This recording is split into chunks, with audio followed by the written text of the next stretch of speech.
एक महिला समुद्र के बीचों बीच एक चट्टान पर लगातार 4 दिन और 4 रातों से फंसी हुई थी।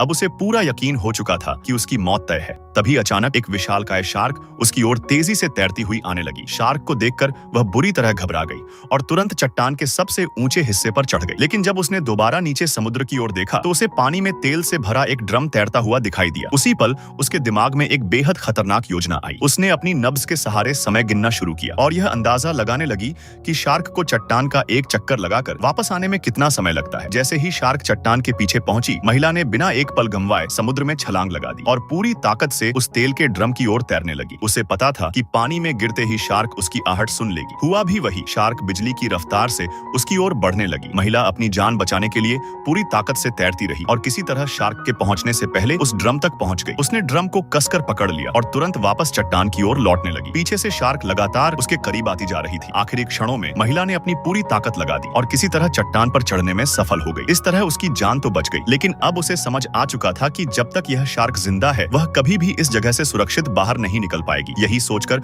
उसने बिना देर किए तेल के ड्रम का ढक्कन खोल दिया। फिर एक मोटी रस्सी को पेट्रोल में अच्छी तरह भिगोकर उसका एक सिरा ड्रम के अंदर डाल दिया और दूसरा सिरा बाहर ही छोड़ दिया ताकि जरूरत पड़ने पर उसे आग लगाई जा सके। सारी तैयारी पूरी करने के बाद उसने जानबूझकर अपने शरीर पर हल्की सी चोट लगा ली ताकि बहते हुए खून की गंध से शार्क उसकी ओर आकर्षित हो जाए। इसके बाद उसने अपने हाथ में फ्लेयर गन पकड़ी और समुद्र की ओर नजरें टिकाकर इंतजार करने लगी। तभी अचानक शार्क पीछे की ओर से हमला करने के लिए पानी से बाहर उछली, लेकिन महिला पहले से तैयार थी। उसने सही समय देखकर तेल का ड्रम सीधे शार्क के खुले मुंह में फेंक दिया। अगले ही पल उसने बिना देर किए फ्लेयर गन से फायर कर दिया। जैसे ही जलती हुई फ्लेयर ड्रम के अंदर पहुंची, एक जोरदार धमाका हुआ। विस्फोट इतना भयानक था कि शार्क के टुकड़े टुकड़े होकर चारों ओर बिखर गए। धमाके की ताकत से महिला भी दूर जाकर गिर पड़ी, लेकिन किस्मत ने उसका साथ दिया और वह बच गई। इसके बाद उसने बिना पीछे मुड़े उस खतरनाक समुद्री इलाके को हमेशा के लिए छोड़ दिया। पार्ट 2 के लिए सब्सक्राइब करो।